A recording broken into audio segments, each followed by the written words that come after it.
कूजन्तं राम रामेति मधुरं मधुराक्षरम् आरुह्य कविताशाखां वन्दे वाल्मीकि कोकिलम्।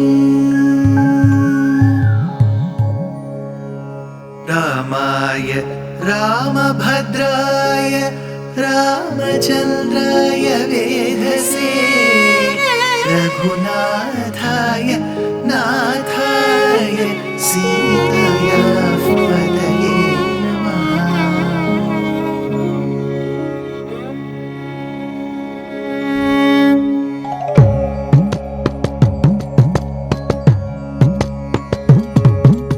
जयत्याश्रितसन्त्रास ध्वान्तविध्वंसनोदयः प्रभावान् सीतया देव्या परमव्योमभास्करः परमव्योमभास्करः।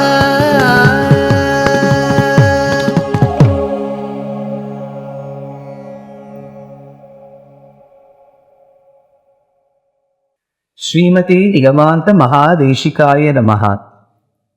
Kaikeyi, upon Manthara's insistence, put forth with 2 boons to Dasharatha.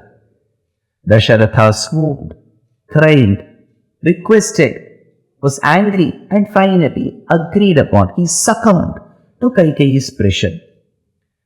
That is when Rama was called. Rama informed Kaushalya. She cried. Sita insisted she will come. Then Lakshmana insisted he will come and serve the both of them. So the situation was a mix of all emotions. On one side, Kaikeyi had the joy that she had achieved what she wanted. Dasharatha, Kaushalya, Lakshmana, they were all extremely upset. But what was the emotion between Rama and Sita? They were neither happy nor sad. So they remembered the Vakyam, like how Krishna tells in Bhagavad Gita, Sukhat Dukhat Same Kritva Labhara Aujaya Jayo. They treated sorrow and happiness both on the same platter. That said, when these emotions were intact, we also need to understand how Valmiki presents Ramayana to us. See, even in the toughest of times, call it the sorrowest of times, we need little fuel. That is how life is, and that is what we all read in our life.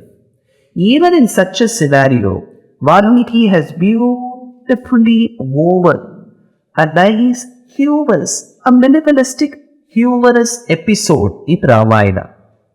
Rama, heading back to his Mahal, his Bhavanam, has to part away with all the wealth that he possessed till then. So the gold that he owned, he gave away to the citizens of Ayodhya. The silver he owned, he gave away to the citizens of Ayodhya. He sent back the chariots and the horses and the soldiers that were meant for him, his share, back to the original regiment of Dasharatha. So he parted away with all his wealth. That is when he checked with Sita. Sita, is everything given?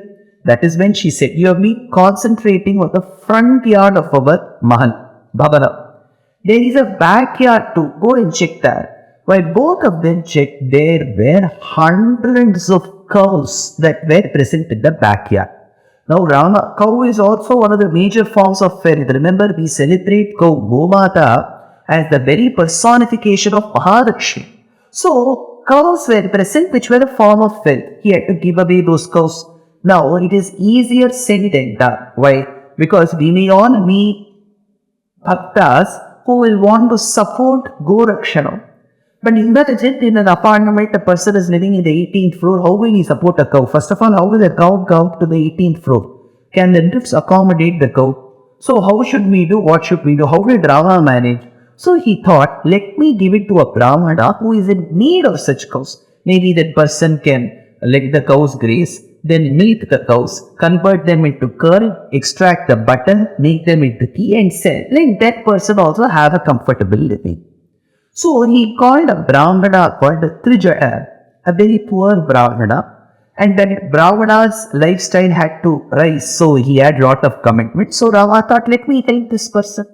So he said, Trijata, come and take as many cows as you want. I still remember as a boy, when nice mangoes used to come, Those of you who are in the state of Maharashtra, you will all be fans of Alfonsa or Apus, that particular variety is. In the south of India, we are all used to a few varieties called as Bangarapalli, Mallika, Badami, Patri. These are all the varieties we are used to. Similarly, many in the east of India will be used to Hen Sagar, Langar.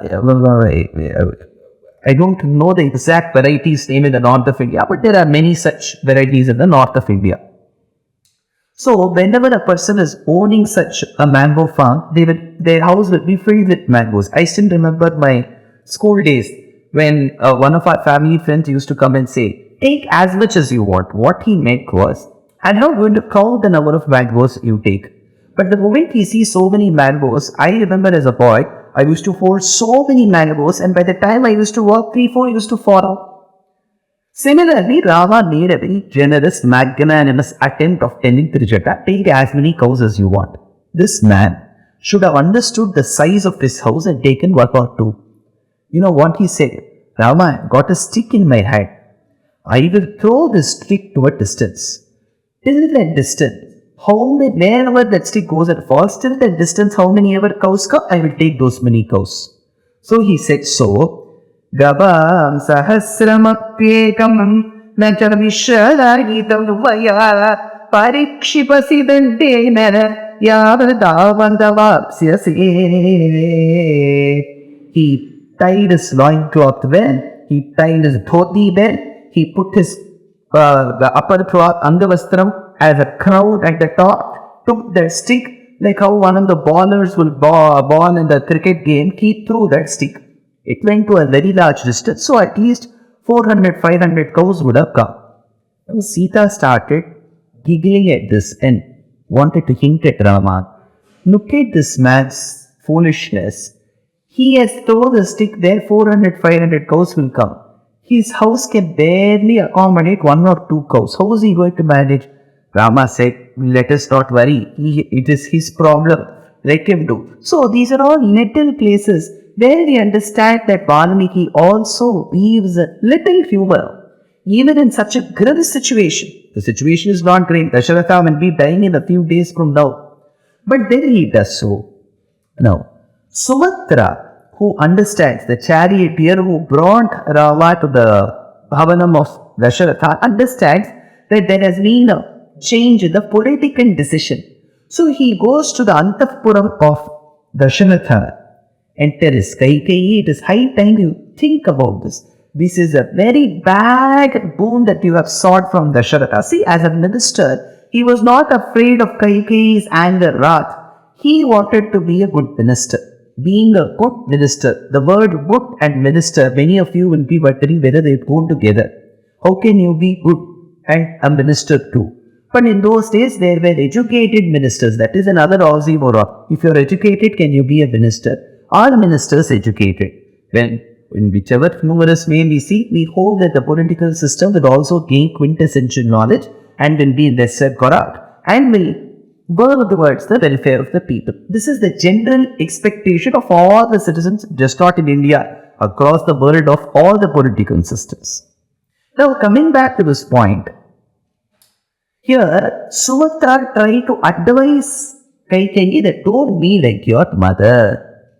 Why does he say, don't be like your mother? What was it about Kaikeyi's mother that made him think that she is just like her mother? Because King Ashwapati Maharaja of Kaikeyi Desha, had a boon because of his quintessential knowledge. The rishis had given him a boon that he will be able to understand and decipher the conversation that animals and insects have. Isn't that a great boon? See, we all go to a national park or a zoo. When we go to a national park or a zoo, we see lions, we see tigers, we see elephants. But we won't know what they are communicating. They have their own means of communication, body language, eyes, noise, the mew of a cat, the barking of a dog, everything has a language. But we are not adept enough to understand, forget the animal's language. Even the human language is tough for us. So we are not able to understand what animals speak amongst them. But thank God we have to be very grateful to Paramatma that we don't have that knowledge. Because when we walk on the road, when two dogs look at us, they may be having a very nasty conversation about us. That one, we are not able to understand those conversations. But here, Ashwapati Maharaja, a very seasoned, cultured Maharaja, could understand what animals spoke, what insects spoke. But alongside the book was the small condition laid by the rishis. If at all he discloses what he has heard to anyone, be it his own children or any person, that moment he will die. So one day when Ashwapati Maharaja, Kaikeyi's father, and Kaikeyi's mother were about to sleep, they went to retire to their bed. That is when he sought to ants conversing. The king sought to ants conversing. True to the point, he could understand what they were talking. It was a very comical conversation. So he gave a laugh. He laughed out aloud. Immediately, Kaikeyi's mother said, "Please tell me why you are laughing." The king said, "See, as usual, I just heard two ants speak, and that is why I laughed." As a wife, she must have known that there is a condition with the bull. She said, "Tell me what conversation they had." That is when Ashwapati said, "You know, my dear wife, that I should not be telling as per the Rishivakyam. If I tell, I will die." That is when Kaikeyi's mother said, "It is okay, you tell me and then die." So, Sumantra was trying to tell Kaikeyi, "You are just like your mother. When your father said, if I tell, I will die, she said, you tell and die." Now today Dasharatha is telling Kaikeyi, if I sent Rama to the forest and if I am separated from him, I will die.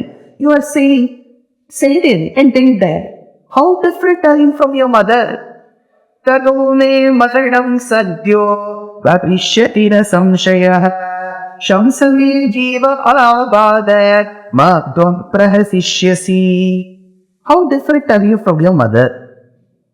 Hey Kaikeyi, I have heard that some people say most sons have habits similar to their fathers. Most daughters have their habits and thought processes similar to their mothers. That is coming true. You are just like your mother. Pitran savanujatayante narama dharamangala. Kaikeyi, but I thought after having lived for so many years in Ayodhya, after having been witness to Kaushalya's knowledge and Sumitra's magnanimity and Dasharatha's love and the love exhibited by the citizens of Ayodhya, you would have changed. This was my expectation. But these many years of your staying in Ayodhya has made no change. I tell you why, Kaikeyi. Because a neem leaf which is very bitter, if you want to make it sweet, you put it into a bottle of honey. Trust me, Kaikeyi, after you take that neem leaf dipped in honey and you taste it, the outer layer may be sweet, but the bitterness of the neem leaf will not go. So despite having lived with such great and good people all these years in Ayodhya, has brought no change to you, like how a neem leaf doesn't lose its bitterness despite being soaked in honey. Yastainam payasa sinche naivasya vaturo ave. It will not turn sweet. After having reprimanded Kaikeyi, because Kaikeyi was refusing to punish, then Rama, Lakshmana and Sita come to the Antapura of Dasharatha. They have to seek permission of Dasharatha because already the permission has been given. Now they have to leave Ayodhya. See, they didn't even take a week's time. We would have said, let me think and get back to you. Nothing of that. They had to leave Ayodhya. So they have come to seek Dasharatha's permission. Now Dasharatha has to face the three of them. How did he face? What did they do? Next episode. Dear Astika reader, I am happy to be authoring a two-part book on the Ramayana in English. The first part is slated for release in the year 2024. The book aims to recreate and retell the Ramayana of Valmiki, conforming to the ancient commentaries and other allied literature. To receive notifications of the book release, kindly register with www.deshikadaya.org/books. Namaskaram.